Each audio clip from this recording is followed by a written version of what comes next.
If we sold it on eBay, we would be millionaires. My bedroom is stuffed with 15 years of too much stuff. More stuff, new stuff, better stuff, and the latest stuff. We are typical of the average American family, and our lifestyle of excess is spoiling the planet. But there is a better way. Americans purchase, consume, and waste too much stuff. We're using up more than our fair share of world resources, and if we don't stop soon, we will have squandered our legacy for future generations. Lyndon B. Johnson said, if future generations are to remember us with more gratitude than sorrow, we must achieve more than just the miracles of technology. Instead, we must leave them a glimpse of the world as it was created, not just as it looked when we got through with it. I hope to persuade you that first, there is a problem with our overconsumption of world resources. Second, we have a responsibility to help fix the problem. And third, there are simple, easy, practical steps that you and I can take to make a better, sustainable, and different future. Paradoxically, too much stuff impoverishes us by squeezing out the essentials and diluting the best. We risk life being stuffed, not like a lovely stuffed turkey, but like a piece of cake that is stuffed with too much frosting. Annie Leonard, author of The Story of Stuff, says that although America has less than 5% of the world's 7 billion population, we consume 30% of the world's resources and create 30% of the world's waste. And the world is only getting more and more industrialized. So the problem is only getting worse. If everyone consumed at America's rates, we would need 5 planets, but we only have 1. Let's take a look at the average family's lifestyle. By average, I mean Mr. and Mrs. Average, and their 2 normal kids, Nora and Matt. Everyone thinks they're above average, but above the averages live the Jones, and nobody can keep up with them.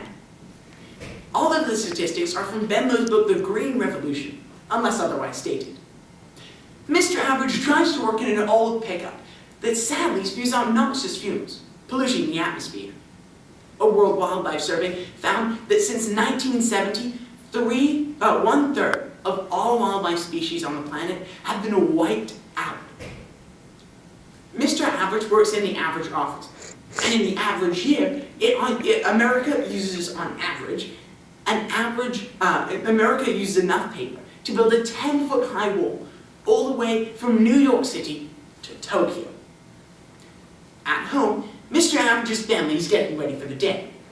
Nora and Mel brush their teeth, but leave the tap running, each using on average an extra 5 gallons of water per day. About 1 billion people in this world do not have a sufficient supply of water. The average family shops their weekly groceries, using lots of normal plastic bags. The ReuseThisBag.com says that America uses 3/4 of the world's total plastic bags, and that plastic wastage each year causes the death of about 1 million seabirds and 100,000 mammals every year. Mr. Average arrives home, and the family enjoys a lovely meal of Atlantic cod. If these fish could talk, they'd shriek, "That's stuff! I mean, tough!"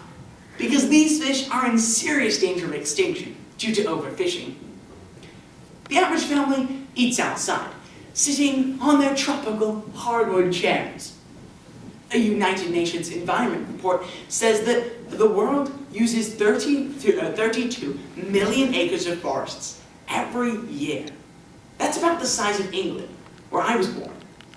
Every year, forests the size of England are destroyed. The average family gives us a glimpse into our daily lives of overconsumption. But should we even care? After all, many believe that we'll get a new earth at the end of time anyway. But God made us stewards of His creation. His creation matters to Him.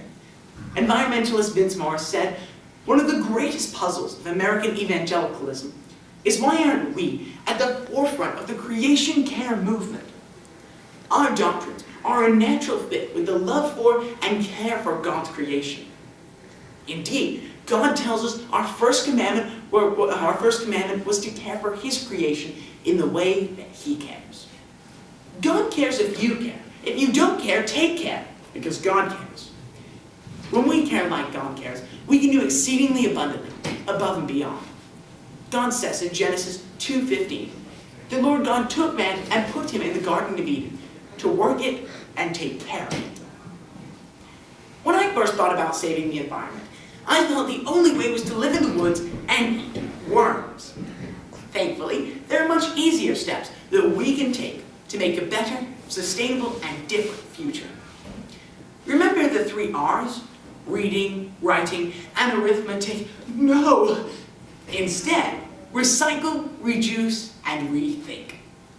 The average family has decided to revise things, and without being ridiculous, have reaped the rewards.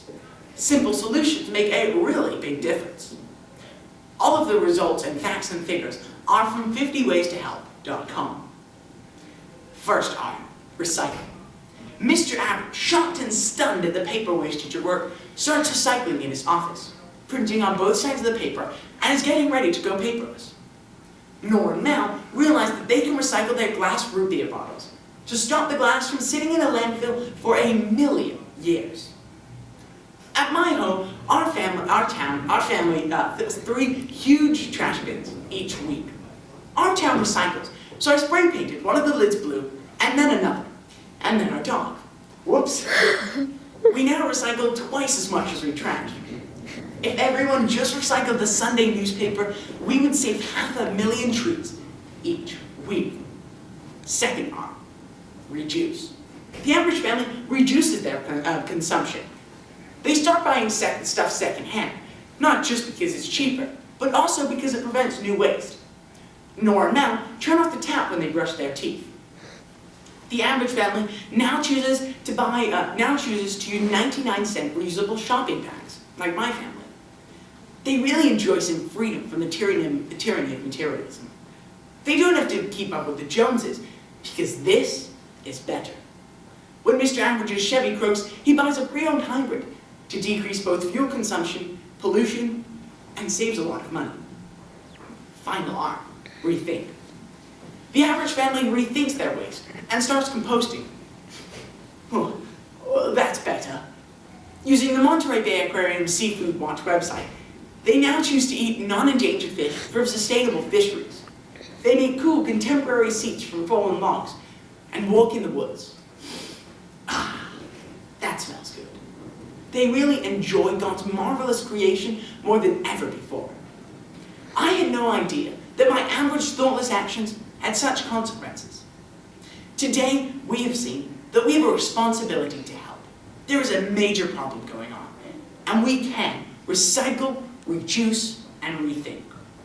We can leave the earth as a beautiful legacy for our children and grandchildren.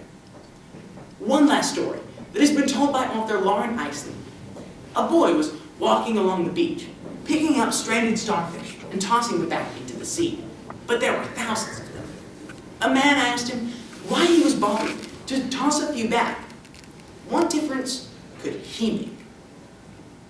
The boy bent down and tossed another back into the water, saying it made all the difference in the world to them. What we do today echoes in eternity. So what are you waiting for? Don't be average. Be the difference that makes a difference. Thank you.